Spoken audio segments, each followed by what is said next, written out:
Archaël, extrait choisi. Alors que Mélinda avançait entre les arbres imposants et sous le regard des animaux, elle se sentit épiée par autre chose. Un danger la guettait-elle? Elle frissonna, se demandant si son esprit lui jouait des tours. Comme si quelqu'un allait perdre son temps à la suivre. Elle en particulier. Avant de se souvenir qu'elle était l'Énac. Une raison plus que suffisante pour être poursuivie. Parta! Je deviens paranoïaque. Allez, à Taël. Avançons encore un peu, puis je chercherai un endroit où se poser.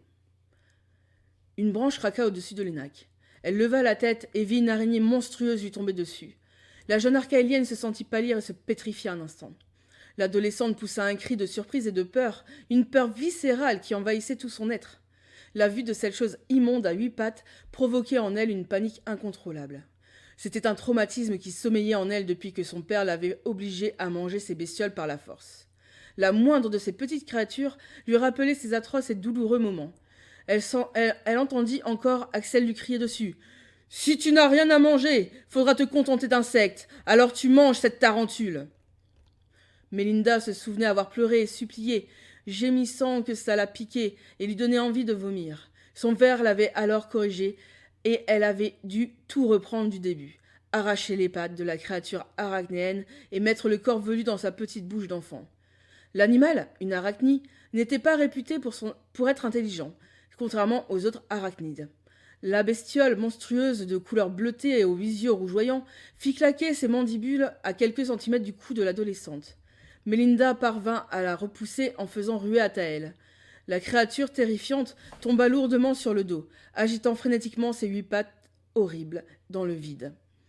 Sautant au bas de sa selle, tout en attrapant son épée, Mélinda se dirigea vers la répugnante créature venimeuse, toute tremblante, les mains et le front moites. Elle songea qu'elle avait eu de la chance de ne pas être mordue. Le poison agissait en moins de 10 secondes. Prenant une grande aspiration, avançant avec prudence et crainte, Mélinda arriva à côté du monstre et le fixa, la peur au ventre. La jeune guerrière savait pourtant que lorsqu'une arachnie prenait en chasse une proie, elle n'abandonnait jamais. Elle vivait pour se nourrir et se reproduire. Elle n'avait pas de pitié. Tout en tremblant, elle recula plusieurs fois, ne sachant comment oxyre l'horrible monstre. Avant que l'arachnie n'ait le temps de se remettre sur ses pattes, Mélinda prit sur elle et lui enfonça sa lame dans l'abdomen. Un liquide visqueux et vert s'échappa de la plaie. La bête cessa de gesticuler après quelques secondes. Une fois qu'elle fut certaine que la chose n'allait pas se remettre de sa blessure, elle se pencha, main sur le genou, et vomit.